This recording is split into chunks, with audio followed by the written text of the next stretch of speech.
Hello everyone. Today we're going to read Burt Dow Deep-Water Man by Robert McCloskey.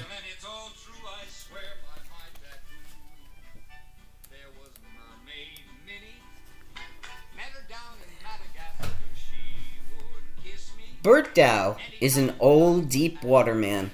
Retired, of course. But retired or not, he still keeps two boats. One is an old boat and it leaked, and it could no longer be launched. So Burt has painted it red and placed it on a little patch of lawn in front of his house, overlooking the bay. He made it like one of the many ships he's sailed to all corners of the seven seas. It's filled to the brink with earth, and every summer Burt plants it with geraniums and Indian peas. The geraniums brighten up the deck, and the Indian peas climb the rigging and sway this away and that away. Oh.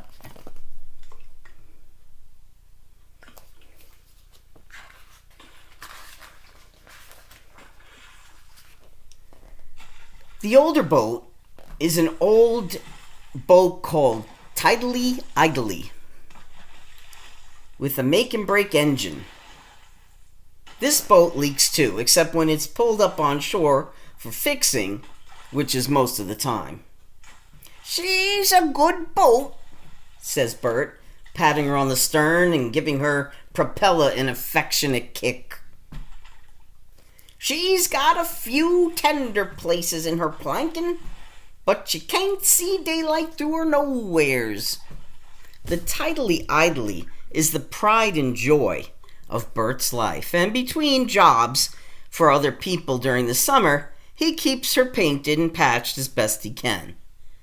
Every time he does a paint job, he brings home the leftover paint and uses it on the Tidally Idly.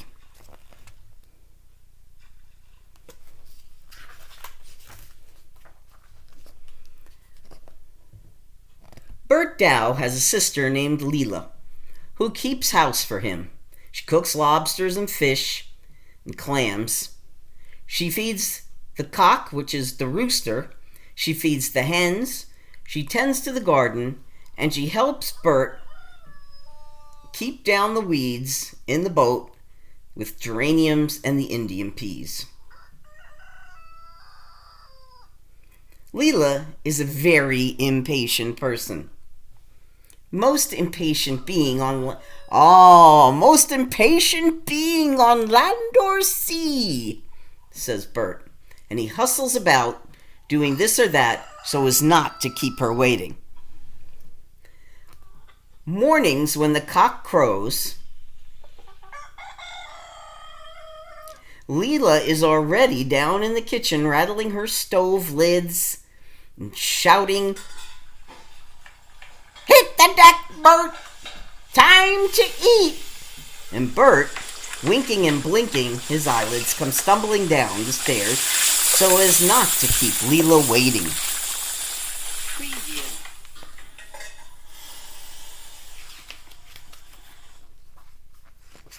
Burt Dow has a giggling gull for a pet. Every morning, she roosts on the roof of the shed where Burt keeps his fishing gear. The gull giggles, tee-hee-hee-hee,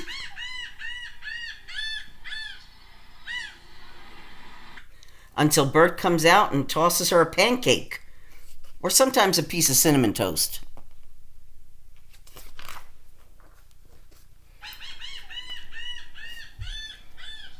When Burt Dow puts out to sea in the Tidally Idly, everybody in town knows it. They hear him pump out all the water that is leaked in overnight. Slish, kalish, slish, kalish.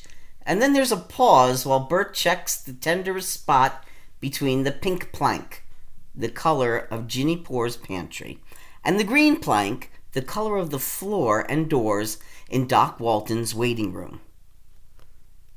Then they hear him start the make and break engine.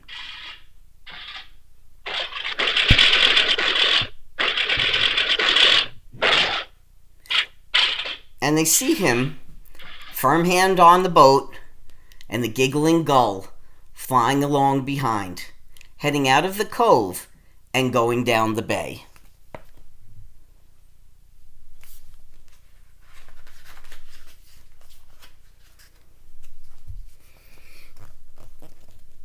One morning, the cock crowed cock-a-doodle-doo, and Leela rattled her stove lids clinkety-clank.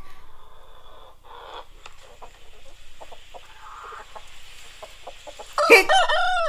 Oh, there's the crow again, the rooster. Hit the deck, Burt! Time to eat! Burt came downstairs, winking and blinking his sleepy eyelids, and ate his breakfast. He tossed the giggling gull pop over,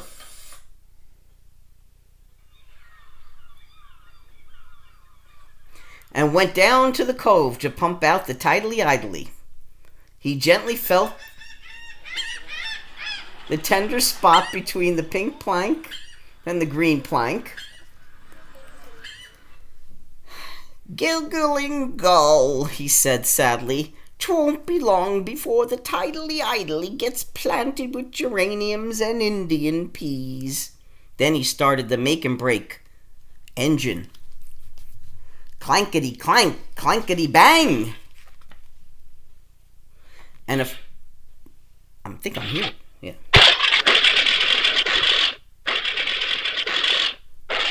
And a firm hand on the tiller, the giggling gull flying along behind, he headed out of the cove and out to the bay to fish for cod.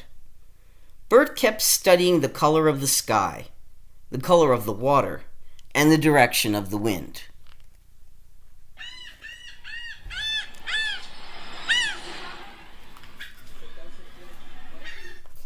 An old deep-water man like me always keeps a weather eye out, said Burt. But he keeps two weather eyes out when he puts out to sea in a boat as old and leaky as the tidily-idly. It looked like a good day, so Burt took the tidily-idly way out to the end of the bay and into the open sea. He shut off the make-and-break engine and let the boat drift on the gentle waters. Then he put bait on his hook and lowered it over the side to fish for cod.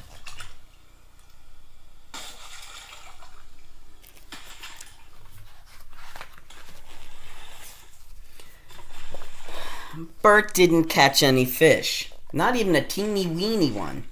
So he cranked up the make-and-break engine and moved the tidily-idly to another spot.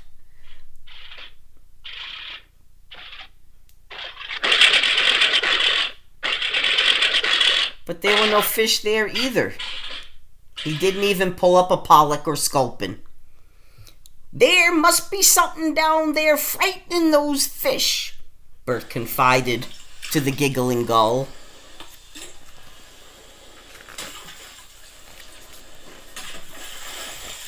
Then Burt felt a substantial sort of tug on his line that almost, but not quite, pulled him over the side. Then Burt pulled, and Burt tugged. He heaved, and he tugged, and he grunted, and he groaned, until the tidily-idly practically stood on end. But he couldn't haul in even a single stitch of line. "Must be caught on the bottom," said Burt. The giggling gull was very much amused, and she teetered at the top of the boat to see what would happen next.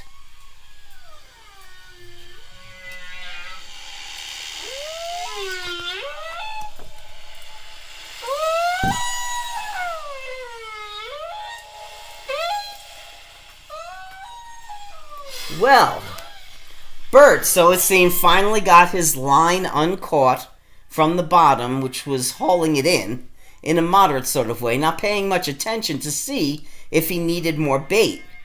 The giggling gull was teetering to and fro on the tip of the tiller and tittering tee now and then in a nervous sort of way.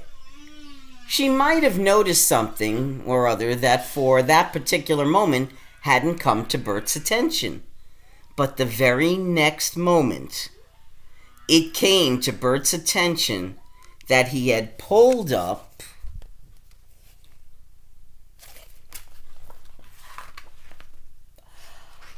a whale of a tail.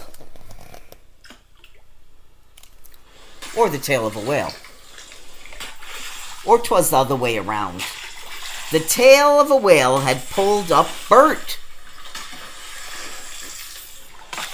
Burt grabbed the pump handle and hung on while he swung around, this away and that away. The giggling gull teetered on top of the tiller and laughed fit to split. Burt finally slacked up on the line, or 'twas the other way around.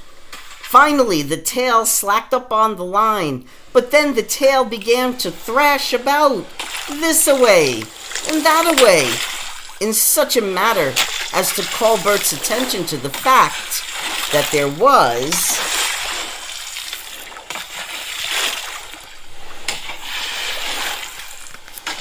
a whale on the other end of it. "Ahoy there, whale!" bellowed Burt.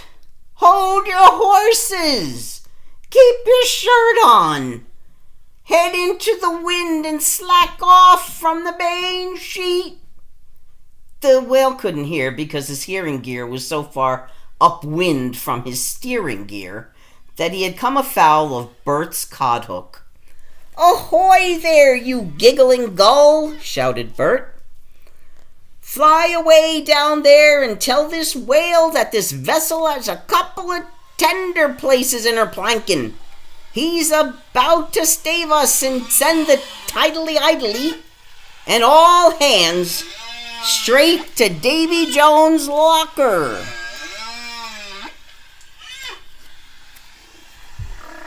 The barb of Burt's hook was barely caught in the blubber of the tail, and since it didn't hurt, the whale quieted down and allowed Burt to take his fishing line in carefully so he could remove the hook.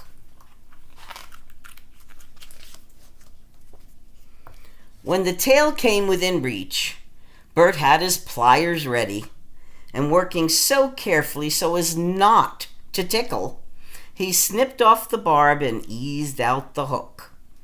"There now," said Burt, "only a little bit of a hole, and I've got just the thing for that." He reached down into the bottom of his toolkit and brought out a box of Band-Aids. He had Band-Aids just in case the lobster ever took a nip out of his finger. They were decorated with peppermint stripes, and fortunately, they were the kind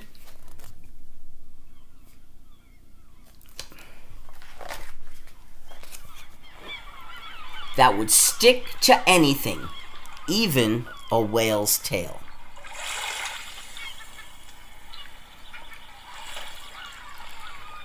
So that's where we're going to stop for today. You can hear the seagulls, and I think the tide is coming in. We'll finish the rest of it tomorrow and see what happens to Burt and the whale. Now we'll go with a little bit of seafaring music.